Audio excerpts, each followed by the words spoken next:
Hoy es lunes 29 de junio de 2020. Hoy celebramos a San Pedro y San Pablo apóstoles. En el nombre del Padre, y del Hijo, y del Espíritu Santo. Amén. La lectura de hoy es del Evangelio según San Mateo, capítulo 16, versículos del 13 al 19. Jesús se fue a la región de Cesarea de Filipo. Estando allí, preguntó a sus discípulos: según el parecer de la gente, ¿quién soy yo? ¿Quién es el Hijo del Hombre? Respondieron: unos dicen que eres Juan el Bautista, otros que eres Elías o Jeremías o alguno de los profetas. Jesús les preguntó: ¿y ustedes quién dicen que soy yo? Pedro contestó: tú eres el Mesías, el Hijo del Dios vivo. Jesús le replicó: feliz eres, Simón Barjona, porque esto no te lo ha revelado la carne ni la sangre, sino mi Padre que está en los cielos. Y ahora yo te digo: tú eres Pedro, o sea, piedra, y sobre esta piedra edificaré mi iglesia. Los poderes de la muerte jamás la podrán vencer. Yo te daré las llaves del reino de los cielos. Lo que ates en la tierra quedará atado en el cielo, y lo que desates en la tierra quedará desatado en el cielo. Palabra del Señor. Quisiera compartirles el comentario que tiene la Biblia latinoamericana sobre esta lectura. Una de las parábolas del reino de Dios ya anunciaba de alguna manera a la iglesia. Ahora el presente texto nos habla nuevamente de la iglesia. Nos dice cuál es su base: la fe en Jesús, Cristo e Hijo de Dios. Realza la dignidad propia de Pedro entre todos los apóstoles. Sugiere que la iglesia siempre necesitará esa cabeza visible. La fe en Cristo, Hijo de Dios, que Pedro proclama el primero entre los apóstoles, es realmente algo que viene de Dios. Nuestra fe no es una opinión humana, una adhesión sentimental. No viene de la carne ni de la sangre, expresión que entre los judíos designaba lo que en el hombre es puramente humano, lo que el ser mortal hace y comprende con sus propias capacidades.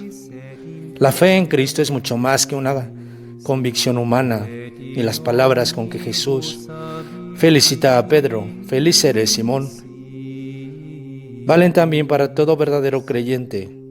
El Padre es el que nos ha elegido y nos ha atraído hacia Cristo. Después se enfatiza la dignidad de Pedro.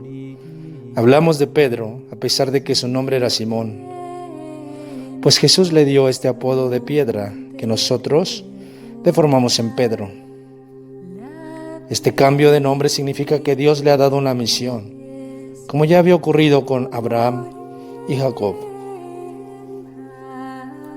Por lo que Jesús dice a Pedro, vale también para sus sucesores. Nadie puede negar que ya en el Antiguo Testamento Dios quiso que su pueblo tuviera un centro visible, Jerusalén, y la nación se había ordenado en torno al templo y a los reyes, hijos de David. Cuando Dios eligió a David, le prometió que sus hijos estarían para siempre encabezando el reino de Dios. Esta promesa se verificó en Jesús. Ahora Jesús elige a Pedro, que será para siempre la base visible del edificio. En adelante, los sucesores de Pedro, como los conocemos, los papas, serán lo que él mismo fue en la primitiva iglesia. Para los judíos, atar y desatar significaba declarar lo que está prohibido y lo que está permitido. Así a Pedro y a sus sucesores, los papas, les corresponde determinar en última instancia quiénes pertenecen y quiénes no pertenecen al cuerpo de los creyentes, y qué es parte o no de la fe de la iglesia. La historia de la iglesia primitiva manifiesta que ya en los primeros siglos las iglesias locales eran conscientes de la autoridad suprema del obispo de Roma, sucesor de Pedro. Su rol no pudo sino ampliarse a lo largo de la historia, ya que era tanto más necesario cuanto más fuertes se hacían las tensiones entre los cristianos de diversos continentes y culturas, cada vez más distintos en sus expresiones religiosas. Sin embargo, el hecho de reconocer esa misión del sucesor de Pedro no quiere decir que la palabra deba acallar todas las otras voces dentro de una iglesia silenciosa, ni que su autoridad justifique una estructura que aplaste la vida. Este texto no suprime otras palabras del Evangelio muy importantes en las que la base de la iglesia es un colegio de apóstoles y donde nada se hace sin diálogo. Pedro es el portero, pero no es el maestro ni el padre. La misión que le fue entregada de fortalecer en la fe a sus hermanos no significa que estos sean menores de edad en la fe.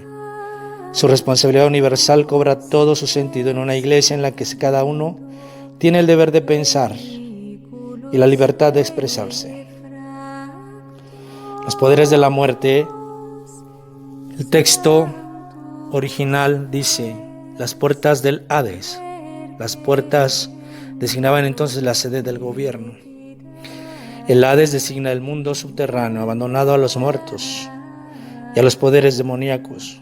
Por más que las fuerzas de la muerte se esfuercen por hundir a la iglesia o por desarrollar en ella fermentos de corrupción, no le impedirán que cumplan su misión salvadora. Reconocer ahora la figura de Pedro, la figura de Pablo como apóstoles y sobre todo la figura de aquel en quien Jesús pone la autoridad visible de esta iglesia. Significa que para nuestro tiempo también es necesario reconocernos cerca del corazón de Pedro, porque el corazón de Pedro está cerca del corazón de Cristo. Por eso podríamos decir también: todo con Pedro y nada sin Pedro, es decir, todo con el Papa y nada sin el Papa. O en las iglesias locales, todo con el obispo, nada sin el obispo. Pidamos al Señor para que esta palabra que suena a autoridad nunca nos lleve a un autoritarismo, sino más bien este fundamento de la iglesia en la roca pueda siempre manifestar el amor a aquel que nos ha fundado, que es Cristo, el amor a aquel que nos ha dejado como piedra visible, que es Pedro o el Papa, y que podamos realmente vivir en unidad, en la unidad de la única Iglesia Santa, Católica y Apostólica. En el nombre del Padre, y del Hijo, y del Espíritu Santo. Amén. Oh Jesús, buen pastor, dígnate mirar con ojos de misericordia a esta porción de tu grey amada. Señor, suscita en tu iglesia vocaciones sacerdotales, consagradas y laicales para extender tu reino. Te lo pedimos por la Inmaculada Virgen, María de Guadalupe, tu dulce y santa Madre.